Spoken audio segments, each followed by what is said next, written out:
Hey everybody, my name is Ivica. Thank you all so very much for joining me on the latest episode of I'm Gaming Podcast. This is a podcast about the video game industry, entrepreneurship, gaming nostalgia, incredible Star Wars TV shows, and many more things I find to be in the same realm of business and creative ventures.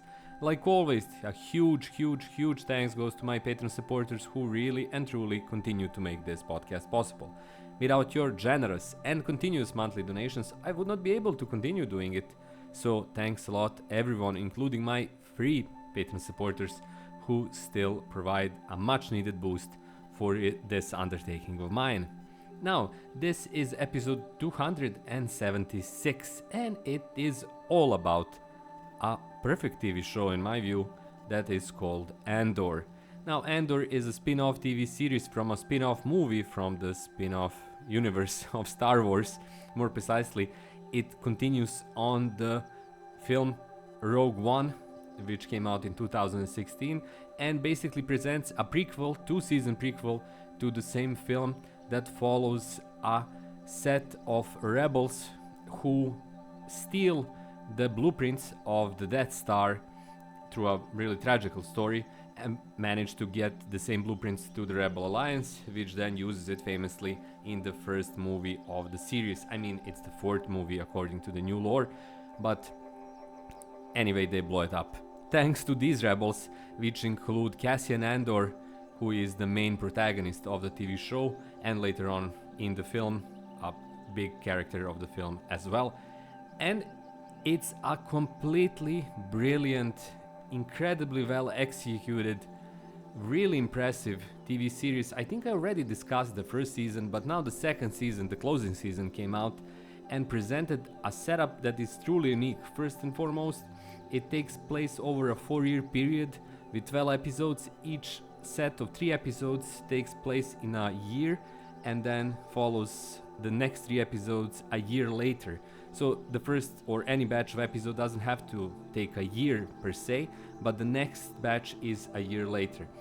And it's an interesting concept. I was pretty impressed with the idea just as it is when I read about it, but the execution is even better. So there is no huge moment of cathartic undertakings or realizations or anything like that in the TV show in the second season.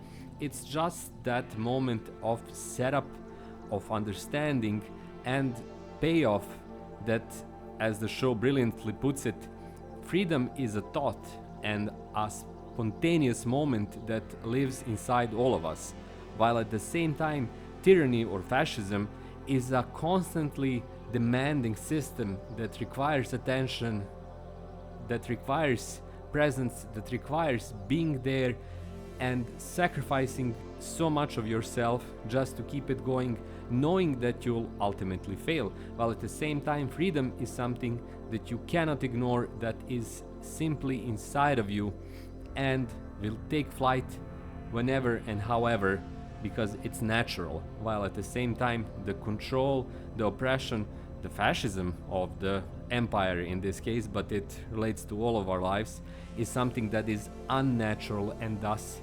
unsustainable, and it's up to us to stop it basically. And that's the whole point of Andor, through its characters, through the plot lines, through the elements of those plot lines, which are often pretty convoluted and kind of hidden in the details, but they're not the main driver of the force, quote unquote, pun intended. But the main driver of the series is that notion of doing the things that you feel you need to do, even when the price is too high, even when the setup might not be something that you would choose if you could. Many other conditions might apply, but still that necessary flight of freedom, the desire to give that sense of freedom, the need, the urge for freedom, the ability to fly, to take wings and take form, take shape, not just remain a buried idea under layers of oppression, is so important, especially for these days, but in general, because it tells of human spirit. And that's what makes any work of art great, or ultimately fails to make it great, is that ability to talk to our inner selves through this fictional work of art and find so many relevant elements in that fictional work of art that clearly and strongly reverberate with our inner selves, with our needs, desires, hopes, fears, dreams. All of that is in Andor. Truly a spectacular TV show in any universe, fictional universe, in any franchise or IP. In terms of Star Wars, it's the best thing I watched ever when it comes to Star Wars, not counting the original trilogy.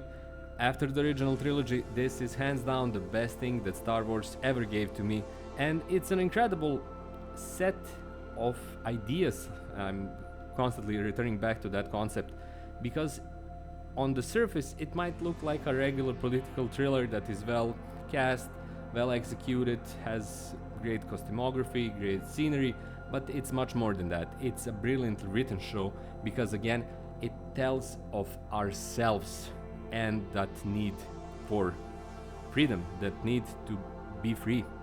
So be sure to check it out, be sure to watch it, watch season 1, season 2. It's not just worth your time, it's something that is, I think, a seminal work of TV in the past, well, let's say 5 years or something like that for sure, at least in my experience, in my view. So I think it's just going to be bigger, more relevant, more important, more prosaic in the sense that it is able to communicate with us on a very deep level as the years go by, and I'm pretty sure that people are going to go back to it and kind of not just analyze it to figure out elements that it presents in terms of its plot or plot lines or what the characters are doing, because it is pretty convoluted at points. It's hard to follow, especially with so many characters that are present in the show and referenced. Some characters are not even shown in the TV series at all, but they're referenced and kind of relate to later films and works of art in the Star Wars universe, especially Rogue One. But it's still that experience basically that is present, that is offered through Andor, that is so important, so well made, and so able to communicate, at least in my opinion, that it is truly a modern masterpiece. I have no doubt about it, and I'm pretty sure that as time goes by, it's just going to grow in relevance and significance, sadly for our world, in a point, because our world is constantly, like any world, under the threat of oppression and kind of tyranny. But even if we get to a better world, a world that is not as open to the possibility of tyranny as ours is, in becoming more and more so as time goes by, I'm pretty sure that this is going to be remembered as a wonderful, wonderful work of art. So check out Andor TV show, Star Wars TV show. It's amazing. That's all for this episode. Thanks a lot for watching. It's been a longer one. Thank you for being here. Thank you for sticking out till the end. If you'd like to support me, please check out my Patreon page. Please check out my channel memberships and check out my books on Amazon. If you decide to get any of these, that would really make my day. So thanks a lot in advance. And of course, if you'd like to support me, but you want to do it on a budget, the cheapest, easiest, fastest way to do it is just to subscribe to my YouTube channel and be here for my new clips. That's all for me. My name is Ivica. Thanks a lot for watching. Check out Andor. Have a great day, have a great week, and I'll talk to you in precisely 7 days from now. Until then, bye bye.